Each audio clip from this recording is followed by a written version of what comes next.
to the Mat Attack. Time to get going. Here we go. Right, first up this week, I'll address the sporting issues first. For me, what have we got down here? Yes, we'll start off with West Bromwich Albion's Stephane Sessegnon. Really? Where to start with this? The dive was so blatant, the booking isn't enough. Unfortunately, because he was booked for a dive, he won't get any more recompense from the FA because of it. Diving is not acceptable in football. End of story. Seriously, Stephane, if you want to be taken seriously, you need to keep on your feet and actually try and score a goal. You weren't anywhere near scoring. There was no way you could possibly have been given that. Seriously, grow up. And now we go to Old Trafford, the scene of one of the most bizarre incidents refereeing I've ever seen in my life, when the referee sent off the wrong player, and afterwards issued a statement through the Referees Association saying that he actually sent the right player off.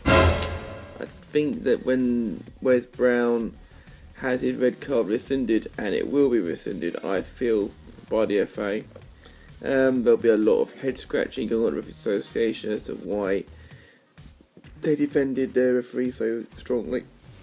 It's my personal opinion that he may, well, not referee next week.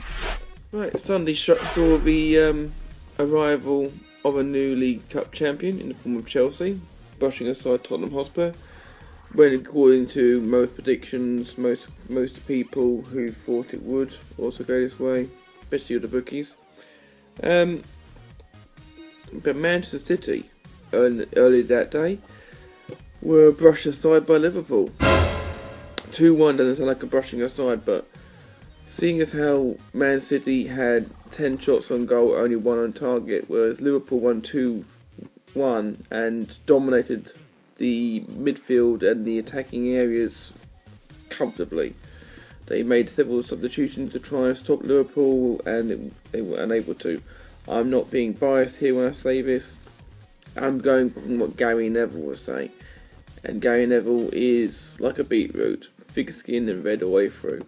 He literally is never going to agree with anything about a Liverpool team if he hasn't got to.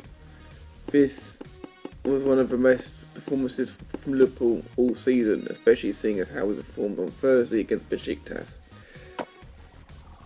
This is also potentially the beginning of the end for City. I think that they could struggle to stay second if they carry on playing they are. Let's wait and see on that one. But personally, I think Liverpool are going to be right in the mix between Man United, Arsenal. I was going to say Southampton, but they're just tailing off a bit recently. But I think City might struggle to finish in the top 4 if they carry on playing like that. Right, on to a bit of F1 news. Manor Grand Prix have been named officially Manor Marussia on the F1 entries for 2015. Provided they pass their crash tests on Tuesday coming, they will be on the grid in Melbourne, which is fantastic to see. I will be pulling for them this year. They'll be my team this year to support.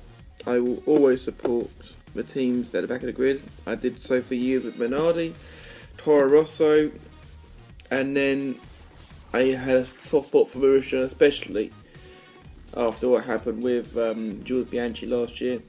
But I've got a real soft spot for this year. I really want them to do well. They'll probably be back in the grid for the entire season, but you never know what could happen in the future. Personally, I think that they've got potential.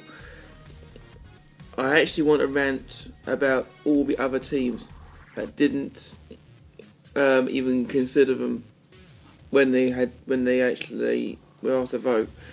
Force India were the first team up and said no, so therefore no one else had to vote, but everyone else was in agreement with Force India.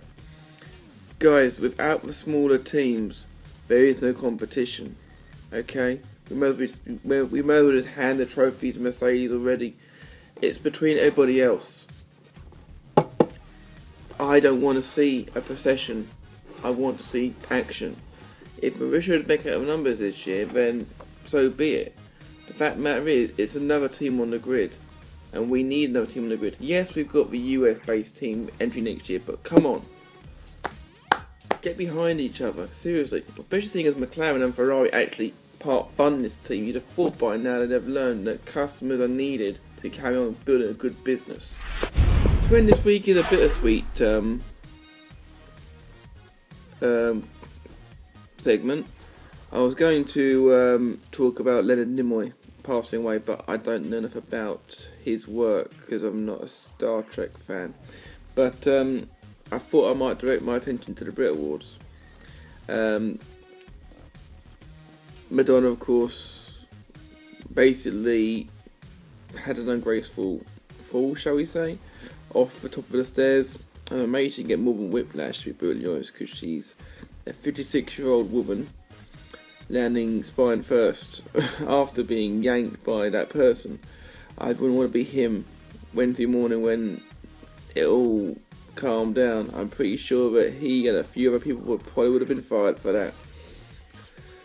But for me, personally, I'd say kudos to you, Madonna. You got up and carried on. A lot of people probably would have done. Really well done.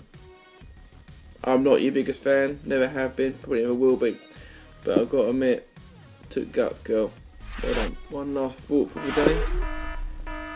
That dress may be gold and white, maybe be black and blue. Does it really matter? Really? Does it really fucking matter? It's just pissing me off now. That'll do it for this week's Bat Attack. It's a bit shorter than usual, but I'm getting tired today, so I wanted to wrap it up quickly. Just do a bit of a rant today, short, sharp, and I will see you next week, guys. Facebook, Twitter, I'm Matt, and I'm out of here.